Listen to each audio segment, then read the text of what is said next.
Nuestro invitado es un político de izquierda que ha logrado desempeñar los cargos más importantes de su departamento. Ha sido alcalde, ha sido gobernador, ha sido rector de la Universidad del Magdalena, siempre enfrentándose a los clanes políticos tradicionales. Y no le ha ido nada mal, a pesar de que ha tenido que enfrentar tremendos desafíos. Su nombre es Carlos Caicedo. En las elecciones de hace 4 años, formó parte de ese grupo de políticos que se le enfrentaron a Gustavo Petro en la consulta. Y a pesar de que fue una persona que se enfrentó a Gustavo Petro después en la primera vuelta, como sucedió con muchos otros, apoyó a Gustavo Petro. Sin embargo, desde entonces ha sido un político de izquierda que se ha alejado de Gustavo Petro, lo cuestiona, pero sigue siendo un hombre de izquierda. Como gobernador y como alcalde, ha probado que no es un hombre sectario, que ha trabajado con la empresa privada,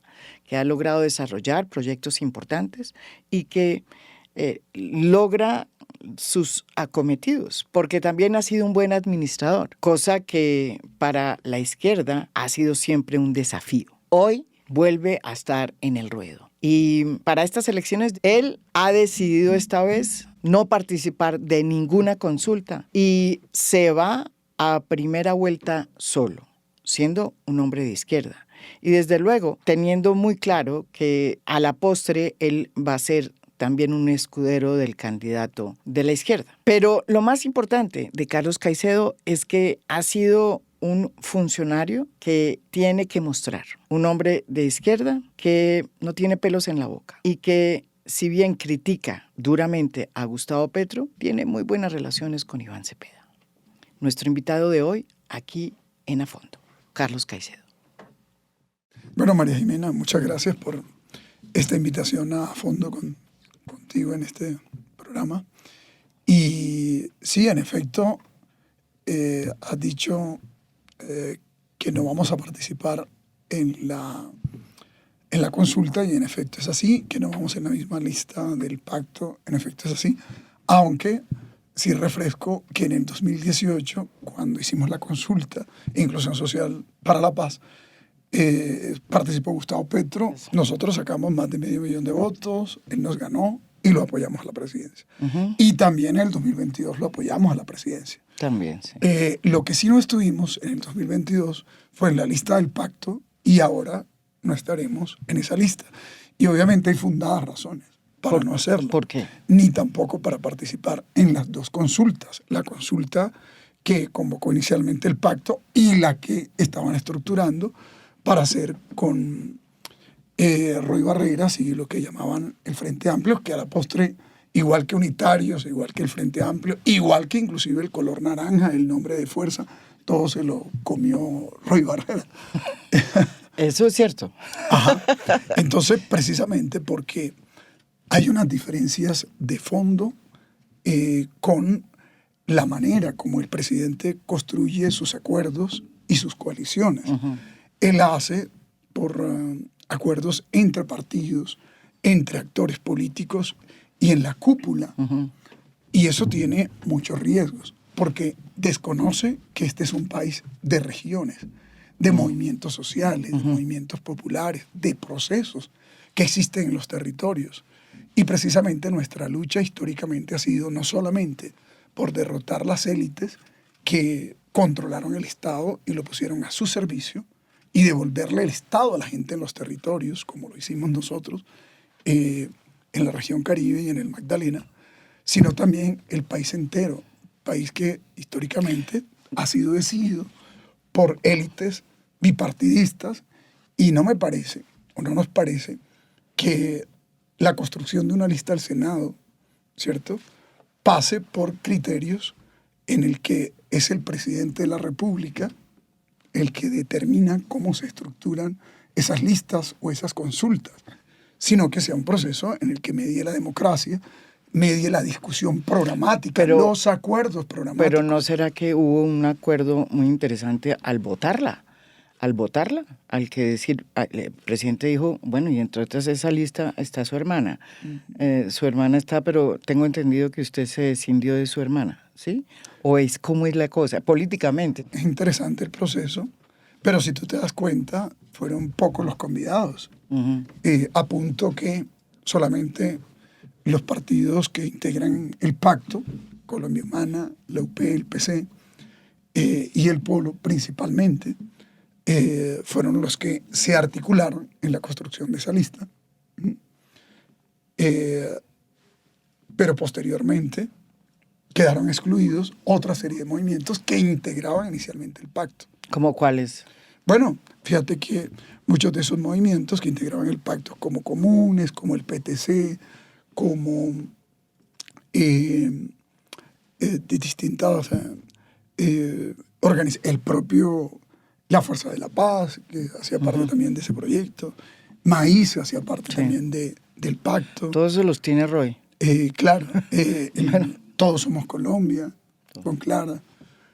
Todos esos fueron absorbidos posteriormente por Roy Barrera, luego que ellos transitaron, en tanto no fueron incluidos en ese proceso del pacto, en un frente que se llamó Unitarios, frente que aglutinó a más de 20 movimientos, organizaciones de partidos. ¿Y por qué decidieron no incluir a Unitarios?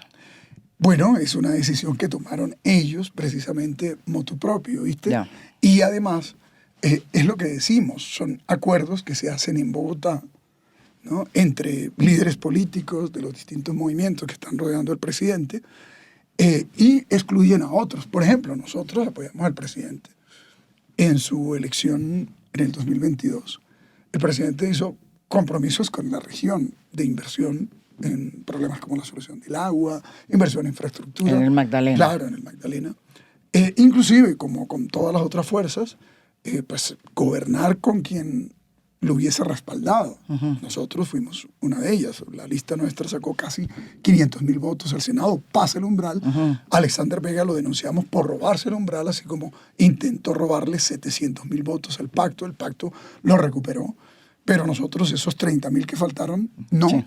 Y por eso no logramos el umbral, pero todos esos votos fueron a donde el presidente Petro.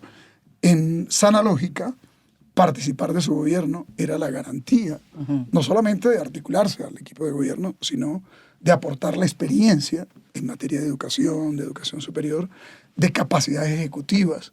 Pero el presidente luego determinó con quién gobernaba. Bueno, discrecionalmente, y eso se respeta. Al final nosotros... ¿Y a usted nunca lo invitaron? No, jamás. ¿Nunca nadie lo invitó a trabajar con el gobierno de Gustavo Petro? Bueno, es que, fíjate, inicialmente, para contarte detalles, sí. Siempre se habló que entraríamos al gobierno, y el presidente, inclusive a personas que le solicitaban el Ministerio de Educación, le decían, no, es que Caicedo es el que va a estar ahí en el Ministerio de Educación, por la propia experiencia que tuvo como rector universitario. Pero ya cuando el presidente gana, él toma otra decisión.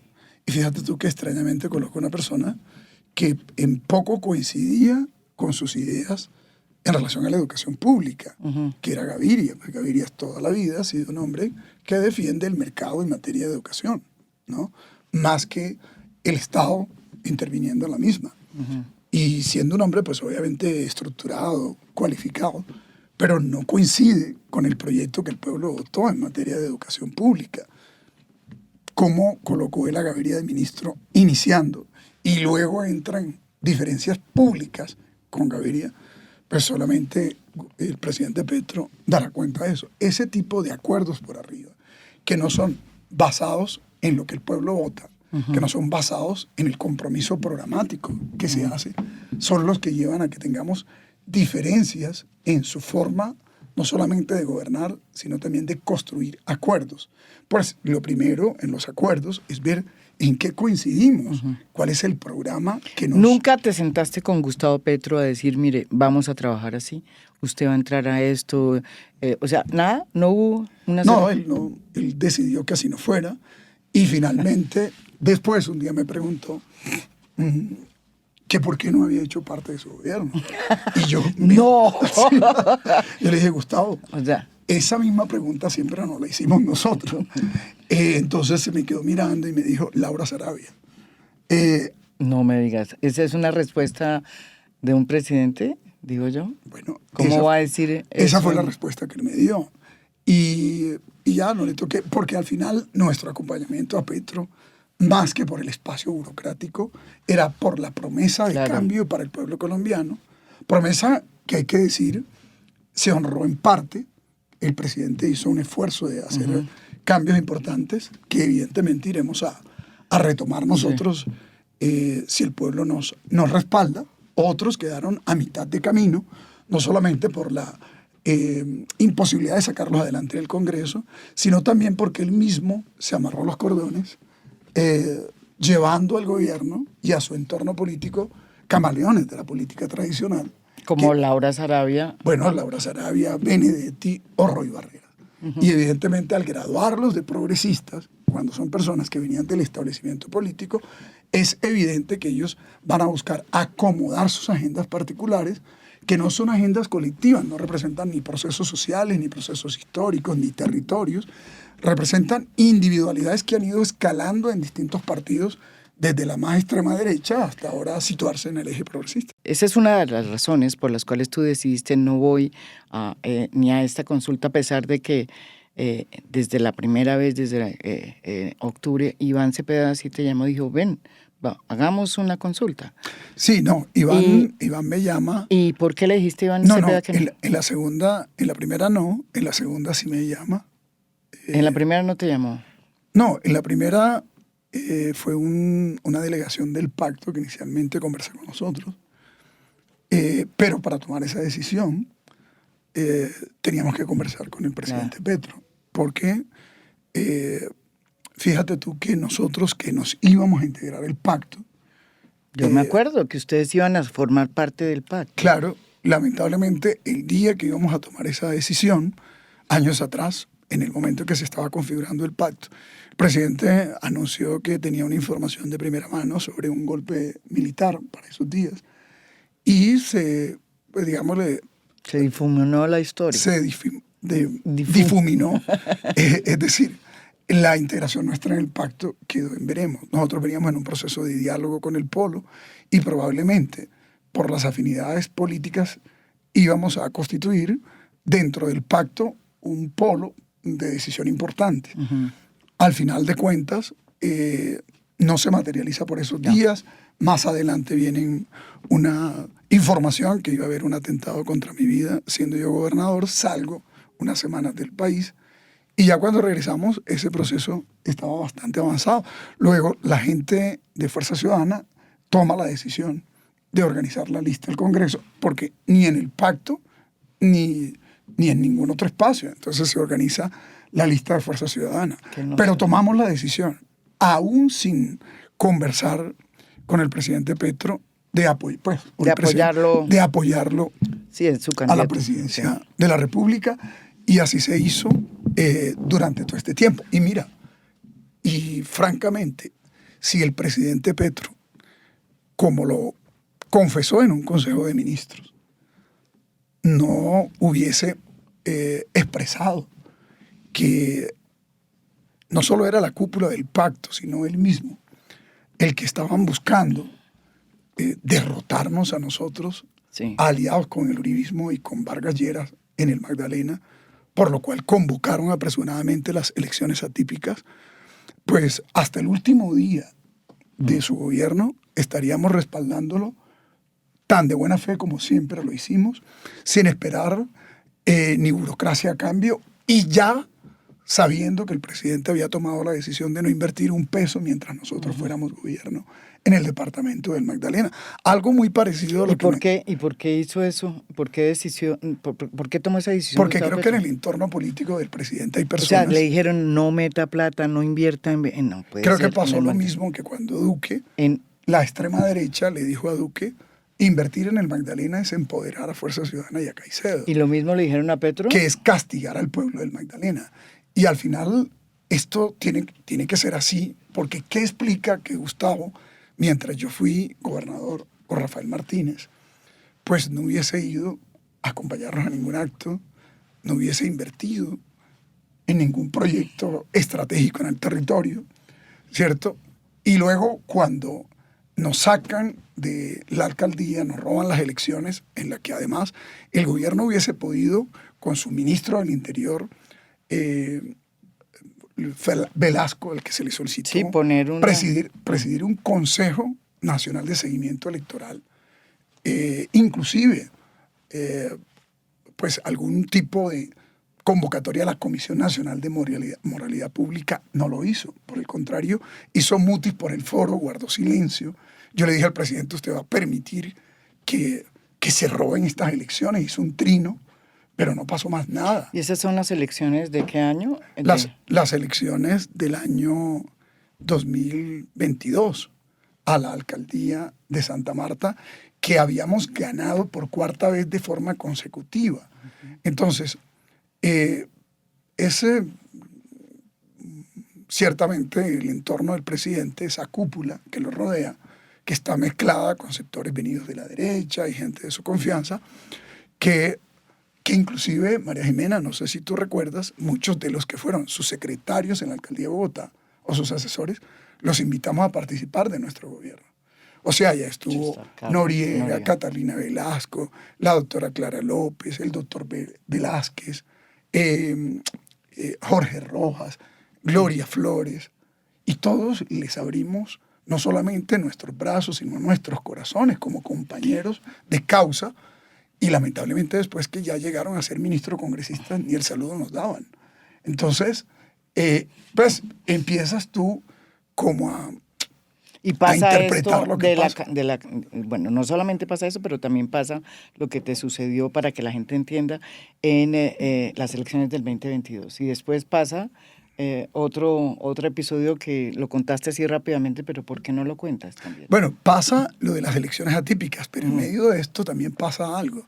Y es que la derecha ha buscado siempre debilitarnos con procesos judiciales, montajes y demás. Pero hay una vieja estrategia que practicaba la izquierda que se llama entrismo. Y entonces empieza a suceder que algunas personas que nosotros los promovimos en distintos espacios de gobierno, y luego que se agota, digamos, el techo de la promoción, sí, y tienen alguna cercanía con el gobierno nacional o con el pacto, los empiezan a llamar a espacios como la SAE, a distintos espacios del gobierno, y prácticamente casi la condición es que hagan actos de fe a favor del gobierno y en contra nuestra. Y empieza una desafección sucesiva de personas por el proyecto tuyo, digamos. Claro, cuando inclusive días atrás, ahí están los chats, no hacían más que pues hacer reconocimientos de nuestra figura y de nuestro trabajo. Y extrañamente luego estas personas tienen un giro de 180 grados que obviamente muestran su incoherencia política, pero lo que subyace es que había una estrategia. Y entonces, mira que, no sé, tumban la personería, el robo de la alcaldía, y antes, previamente, inclusive la invalidación de la candidata con más opción. Yo tengo que renunciar a la gobernación para ponerme al frente de la campaña, y en 12 días ganamos la alcaldía, ganamos la gobernación. Y luego viene, antes ya había venido el robo del umbral, que obviamente ya eso pasa en la transición del gobierno anterior a este. Finalmente tumban al gobernador Rafael Martínez por un trino. Rafael Martínez, que era de Fuerza Ciudadana. De un trino, dice que supuestamente participación en política en campaña, y lo sacan, y es la única elección atípica que convocan en un mes, luego de ellos anunciar que tenían acuerdos con el Centro Democrático de Cambio Radical en el Magdalena. Y aún así, nosotros con esa, tristeza que nos da saber que a la gente que hemos apoyado por tantos años, de un momento a otro, por cálculos políticos, casi que buscando ya como el último golpe de gracia en contra nuestra, se unen con lo que era impensable. Se podía unir el agua y el aceite, el Centro Democrático con el pacto histórico. ¿Cómo se explica el uribismo Vargas Lleras con el petrismo? Todos haciendo causa común, son sacando gente. Y aún así, en un mes les ganamos las elecciones.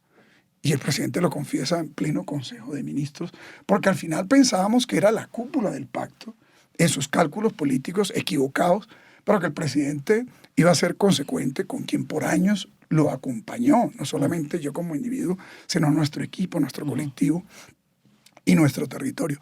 Pero no fue así.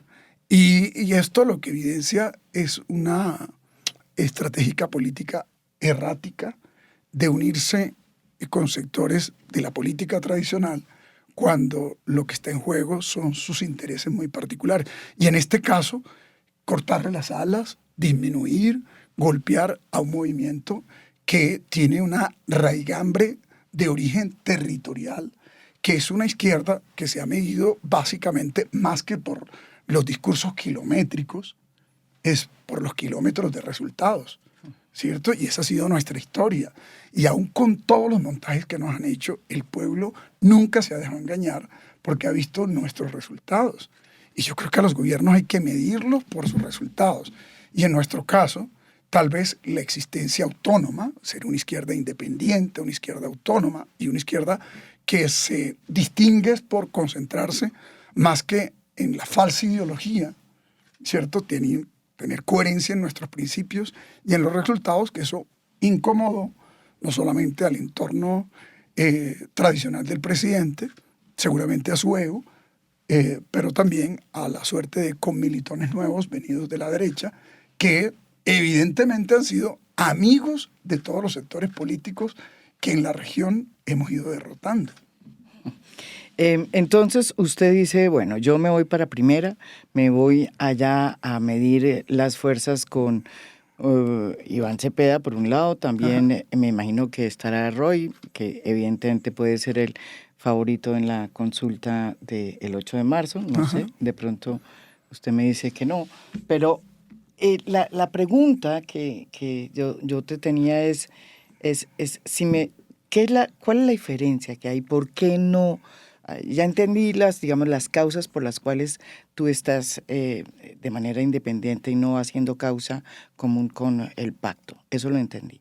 Pero, ¿qué es lo que le consideras que el gobierno de Gustavo Petro, tú como un hombre de izquierda, hizo bien y hizo mal? No, hay muchas cosas que el presidente y el gobierno han hecho bien. Y ese es uno de los problemas más grandes que tiene la derecha, es no querer reconocerlo. Empezando porque la derecha siempre se ha vanagloriado de llevar bien la economía.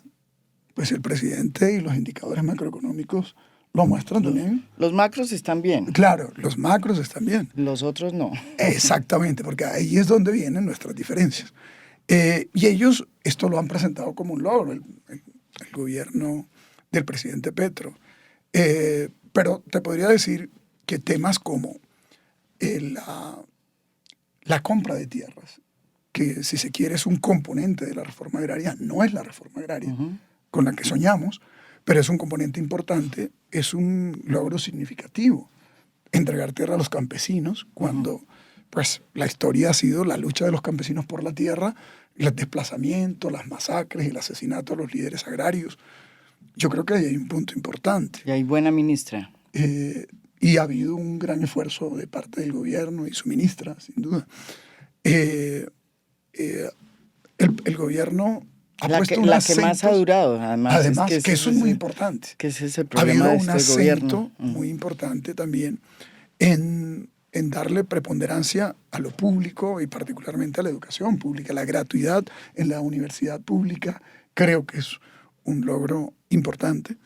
Por supuesto, también en materia pensional, el modelo de pilares y el pilar solidario con los adultos mayores sin pensión, sin apoyo del Estado de ningún orden, el hecho de que ya estén recibiendo pues un ingreso... 250.000, creo que es, 60.000. Ajá, un ingreso de esta naturaleza, pues muestra no solamente sensibilidad del Ejecutivo, sino justicia con los adultos mayores que por trabajar en la informalidad, como trabaja la mayor parte de los trabajadores colombianos, pues no podían hacer cotización pensional y no han tenido en mayor medida seguridad social en sus vidas.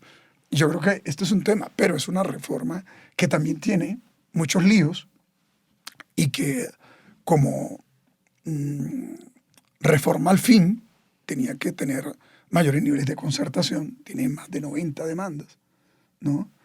y pues suspendida por la Corte. Pues no, sí, está mientras estudia. Mientras estudia. Entonces, bueno, ahí hay un problema evidentemente. Se está también demorando la Corte también, ¿no? total. El presidente han tratado no solamente de ponerle palos en la rueda en el Congreso, sino también hay que decirlo, en muchas de las leyes que se han aprobado en el Congreso, en las Cortes.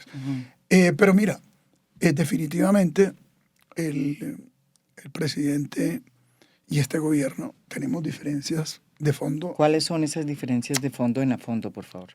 En el fondo, el presidente es un hombre centralista, igual que todos los presidentes colombianos, igual que todos los gobiernos. A pesar de que él que diga que no es y que es de Montería, De pues Ciénaga de Oro. perdón. Él dice que nació en Ciénaga de Oro. Mira, una cosa es nacer en una región y otra cosa es estar conectado territorial, cultural y socialmente con la región. Yo evidentemente pues siempre respeto los orígenes que cada persona dice tener, pero no es lo mismo nacer en el Pacífico y luchar al lado de la gente del Pacífico y ver sus realidades todos los días o en el Caribe colombiano, a nacer en el Pacífico y venirse a Bogotá a hacer la carrera política desde niño. Sí. Porque te desconectas no solo del territorio. Él es más de Bogotá que cualquier otra cosa. Sí, así es. Te desconectas de los territorios, te desconectas de su cultura, te desconectas de los problemas que cotidianamente se... Mira, yo nací en una región como el Caribe, yo estudié aquí en Bogotá, pero tomé la decisión de regresarme. No fue sencillo, porque pues, en Bogotá hay mejores condiciones para un joven universitario graduado, por ejemplo, en la Nacional en mi caso, pero pues lo hice por el compromiso. ¿Tú estudiaste qué? Yo estudié en la Nacional Derecho, en pregrado, sí. Y después fui también y estudié posgrados acá en Bogotá y volví a la región. Entonces, el tema de lo regional en Colombia es tremendamente importante. Porque, a ver, ¿quién conoce mejor el conflicto? No solamente el armado, las dinámicas del narcotráfico, sino la gente que vive en las regiones. ¿Quién conoce las asimetrías que hay en desigualdad y pobreza que tenemos en nuestro país, de una región a otra? Pues la gente que vivimos en las regiones. Hablamos de los movimientos sociales, de los alcaldes y gobernadores, independientemente de los partidos políticos que ellos representan. Tomar decisiones constante y permanentemente en Bogotá te hace insensible a la realidad de los territorios. Colombia no se puede seguir administrando con un modelo centralista y este gobierno es exactamente igual que los demás en este punto. Nosotros abogamos por un país federal. Hay modelos como el alemán, hay modelos como el norteamericano, o inclusive en Latinoamérica hay modelos que ha sido una mezcolanza entre centralismo y federalismo. México es formalmente federal, pero mira, nombrar profesores para nombrar un maestro de una vereda. Ay, sí, hay que... O de Medellín. Hay que ir a Bogotá, María Jimena. Pero también para aprobar un centro de salud de 5.100 millones de pesos hay que venir a Bogotá. Que ni se diga un hospital de primero o segundo nivel. Para un policía que vigile una escuadra y provea seguridad ciudadana, hay que pedirlo a Bogotá. Claro que eso se iba a cambiar o se tiene que cambiar con la ley de competencias. Pues la ley de competencias ayuda, pero no resuelve el problema decisional. Porque al final de cuentas no se trata no solamente de recursos, se trata también de toma de decisiones expeditas. Y obviamente esto está asociado a políticas públicas. Bueno, ahí hay una diferencia de fondo, ¿viste? Y este país de 52 millones de habitantes, o más de 52 millones de habitantes, perdón, y un país de más de 1.100 millones de kilómetros cuadrados, con unas regiones totalmente diferenciadas, con fronteras críticas, pues no se puede administrar desde la fría burocracia bogotana. ¿Qué otra discusión tienes? Mira, y diferencia fuerte? Creo que hay un modelo, el modelo de paz total ha hecho crisis. No me digas. Sí, claro, es un modelo que ha hecho totalmente crisis. El buen ejemplo de eso esa diferencia la vas a tener también con Iván Cepeda, que dice que va a seguir el legado de la paz total. Pero a ver, ¿qué paz ha habido? Es decir, el ELN, ahí está. Gustavo dijo que en 3 meses de gobierno de él desaparecía el ELN. El ELN, sí. Pero ahí está el ELN. ¿Y en qué se avanzó en el proceso de paz con el ELN? Es muy poco. Porque al final de cuentas los gobiernos de cualquier naturaleza han tenido miedo de avanzar en una agenda de discusión en el país. sino que llevan estas discusiones a México, las llevan a Venezuela o las llevan a Cuba. Claro, para tratar de que el impacto político que puede tener un proceso de paz no le cree una base social nueva o le amplíe una base social a la guerrilla. Y con eso ha jugado la élite colombiana, con ese temor constante y permanente. Decían que por darle unos congresistas a la FARC, Colombia pues, se iba a volver comunista. Y ya vimos que no fue así. Pasaron 2 periodos, están a riesgo de perder su personería jurídica, pero con eso han hecho política. Es evidente que no ha habido asertividad en el proceso de paz. La paz total ha fracasado. El empoderar voceros de las organizaciones eso te iba a preguntar, ligadas al narcotráfico, sí, sin un plan de sometimiento, pues con unas líneas de tiempo y entrega pues, de información de rutas y demás, pues ha llevado a que en muchas zonas del país estos grupos pues hayan aumentado su presencia militar y su capacidad de extorsión. Están extorsionando a todo el mundo. Carlos Caicedo tiene fama de intolerante, de furioso. Eso dicen muchos de los que conocen, pero en realidad es un estratega de izquierda que le ha ido bien en las cosas que ha hecho. Tiene un legado como gobernador y como alcalde de Santa Marta y gobernador del Magdalena, siendo un hombre de izquierda aprobado que la izquierda sirve para gobernar. Independientemente de eso, la gran pregunta que muchos se hacen es ¿por qué Carlos Caicedo no hace una juntanza con la izquierda? ¿Por qué no se va con Iván Cepeda? ¿Y por qué decide irse solo a primera vuelta? Yo le hice esa reflexión a Carlos Caicedo y esto fue lo que me contó. Te quiero decir, cuando hace poco, no hace más de un mes largo, Iván Cepeda me llamó a invitarme a esa consulta. Yo le dije, mira Iván, la verdad hay varias variables que digamos, les llevan a que no estemos allí. La primera es estar graduando de hombres de izquierda, de líderes de izquierda, a personas que son camaleones políticos, que son gobiernistas, oportunistas. Esto no le hace bien al movimiento social y popular colombiano. Pero además, bueno, ya tú has visto la conducta que asumió el presidente Petro frente a nosotros. Me dijo, no, este tema yo lo he consultado con él para hacerte la invitación y tal. Pero es evidente que si esa consulta se hubiese desarrollado después de que ellos mismos activaron en el momento en el que quisieron unirse con el uribismo para derrotarnos en el Magdalena, activaron sus bodegas. Pues seguramente en esa consulta no había otra, iban a aplicar la misma estrategia, ¿no? La de la descalificación, o el presidente guiñaba el ojo, como lo hizo en la consulta anterior, y desmontó una serie de candidatos para que finalmente todos apoyaran a Iván. Es decir, son consultas en que la regla de juego no está clara. Okay. Entonces yo por eso le dije, ¿cuáles son las reglas de juego? Me dijo, se construyen. Me dije, pero es que es importante conocer un mínimo reglamento. Sí. Además... O sea, tú sabías que era una consulta ya cantada. Hombre, y el programa. Si tú no ves un programa por ninguna parte, si tú no ves unas reglas de juego de ningún orden, te están invitando a una consulta que simplemente lo que busca es legitimar a un candidato y sacar del camino a otros. ¿Ya? Pues a eso no le jugamos. ¿Qué sentido tiene? Y menos con personas que no nos generan ningún tipo de confianza. En ese momento ya era evidente que el señor Barreras se había metido con el bloque que quedó por fuera del pacto y que se integró comunitario, a ver cómo dividía allí. Porque nosotros veníamos hablando con unitarios para sacar una lista única al Congreso, que ambos tenían como elemento común que se ponía en valor el gobierno del presidente Petro y con diferencias de uno u otro tipo, rodeábamos el gobierno, recogíamos el legado que se iría a defender en el Congreso y de ahí saldrían candidatos a la consulta del Frente Amplio. ¿Ya viste? Para medirse con el candidato del pacto. Y todo eso era lo que estaba acordado. Y luego, cuando Roy Barreras se atraviesa, inclusive monta ruedas de prensa que toman por sorpresa a los integrantes de Unitario, divide Unitarios, coopta Unitarios. Se había venido hablando hacía 2 años, largos o 3, del Frente Amplio y metió la mano a este concepto y lo apropió. E inclusive, si tú miras, el color que le dan a su campaña es el naranja, que históricamente hemos usado nosotros, cambian su nombre por la fuerza.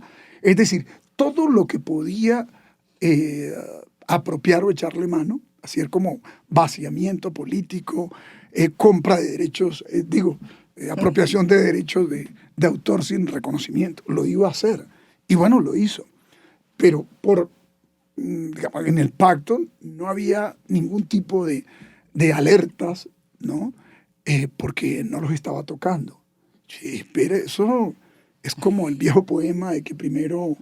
Carlos Caicedo se refiere al poema que se le atribuye a Bertolt Brecht, pero que no es de Bertolt Brecht, sino que es, al parecer, de un pastor luterano alemán, Martin Niemöller. Dice así el poema: primero vinieron a buscar a los comunistas, y yo no hablé porque no era comunista. Después vinieron por los socialistas y los sindicalistas, y yo no hablé porque no era ni lo uno ni lo otro. Después vinieron por los judíos, y yo no hablé porque no era judío. Después vinieron por mí, y para ese momento ya no quedaba nadie que pudiera hablar por mí. No, primero vienen por... Unos.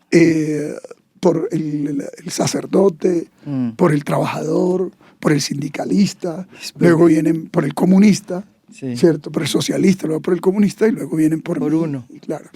Y entonces vienen por ellos, iba por ellos. Y vea que sacan que Iván no puede participar de la consulta. Absurdo cuando Iván iba liderando las encuestas de cara a esa consulta.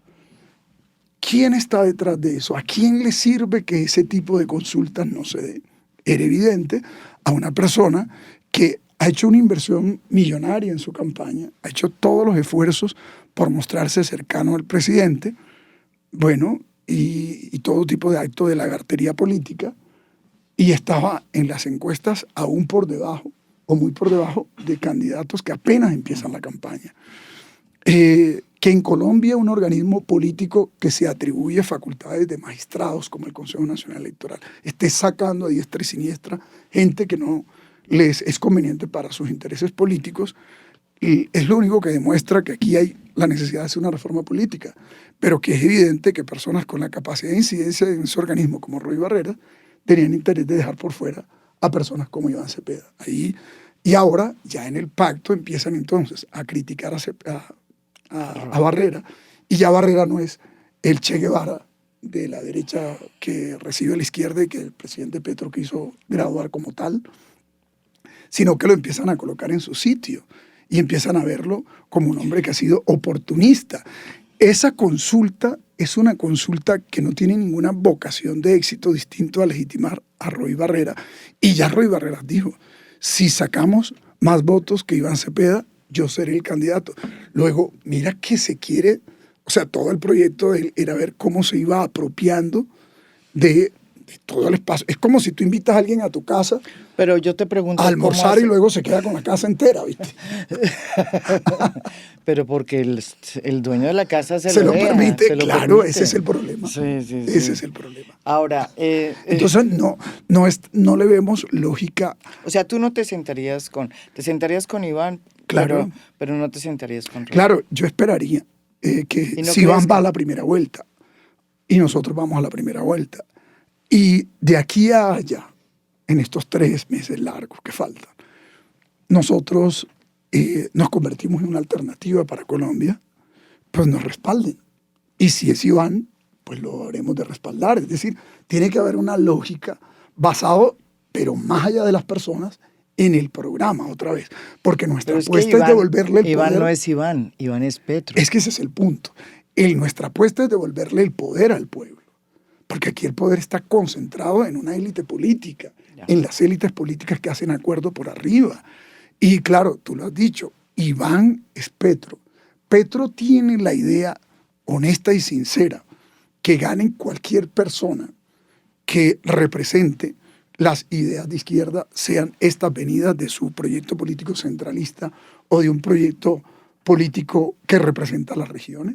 Porque si es así, evidentemente vamos caminando hacia el mismo sendero. Es decir, por un lado está Iván Cepeda, que es el candidato más opcionado en las encuestas de la izquierda. Es el candidato del pacto, el candidato del presidente Gustavo Petro. Pero por el otro lado también está Roy Barreras, quien se está abriendo con una consulta que ha sido muy cuestionada por muchos porque es una consulta hechiza y que reclama ser el representante de los sectores de la centroizquierda, avalado también por el presidente Gustavo Petro, según dice él. Carlos Caicedo, ¿qué opina de Roy Barreras? Traído de la derecha y que él lo barniza como un progresista cuando no hay tal. A eso obviamente no le vamos a caminar. Colombia lo que necesita son reformas y transformaciones estructurales, María Jimena, en la economía, para ensanchar la economía, para hacer de este país una potencia industrial, para que Colombia genere empleo de calidad, para que la informalidad económica del 58% y que es en el campo es del 88, 86%, se supere por formalidad económica. Hay que potenciar la economía solidaria, hay que meter al Estado como un gran jugador en la industria, hay que tener una banca pública que apoye el emprendedor universitario, hay que profundizar en la reforma agraria, ¿cierto? Hay que, si queremos volvernos una potencia turística, construir las infraestructuras de movilidad rápida, como trenes y demás, que necesita el país, y hay que buscar alianzas internacionales para hacerlo. Y las alianzas con la empresa privada, por ejemplo. Claro, también. Hay que llevar la universidad a las subregiones, como lo estamos haciendo nosotros. Es decir, no solo que los jóvenes vayan a las capitales, no es solo gratuidad, es universalidad. Hay que transformar el sistema de salud para que sea oportuno, la gente no se muera en las filas, ¿verdad? Hay que buscar que este Estado sea un Estado descentralizado, con capacidad de tomar decisiones rápidas, porque en 4 años se van volando. Y evidentemente hay que crear alianzas virtuosas entre el mundo público y el mundo privado, ¿no? Y no en un proceso conflictivo constante y permanentemente. Como el que tiene Gustavo Petro con la empresa privada. Pero constante y permanentemente. Yo he tenido, evidentemente, cuando hemos gobernado, tensión con los actores, pero hemos gobernado con ellos. O sea, al final de cuentas, tú tienes que, un departamento que es agroindustrial y que es turístico, pues tú tienes una responsabilidad como Estado. Ellos tienen una responsabilidad como industriales, ¿cierto? Y sus responsabilidades no son simplemente sacar el mejor partido y la mejor tajada, es también pagar los impuestos, es también contribuir solidariamente con el resto de la sociedad. Yo creo que mucho es lo que se intentó avanzar en este gobierno, pero mucho es lo que se intentó, pero finalmente el balance no es el que hubiésemos querido. Pero hay que tomar lo positivo y profundizarlo, y no hay que tener ningún problema en modificar una política que no ha funcionado. El presidente es un hombre de discursos eternos, de discursos kilométricos, de poca capacidad ejecutiva, ¿no? Pero ha sido un hombre que se la ha jugado por reformas de estirpe social, como ya mencioné, algunas de las cuales iríamos a profundizar. Y estamos mostrando a la gente, 1, quiénes somos en lo personal; 2, qué hemos hecho en nuestra trayectoria; 3, qué pensamos de lo que pasa en Colombia; y 4, qué le proponemos al país. Y no puede ser que yo le diga a la gente, yo quiero ganar, sin decirle nada a Colombia, porque esto, al final de cuentas, no es bueno para el primer cargo de las mayores responsabilidades de un país, que tú no sepas qué piensa. Muchísimas gracias por estar aquí en A Fondo, Carlos. Y suerte. Muchas gracias a ti.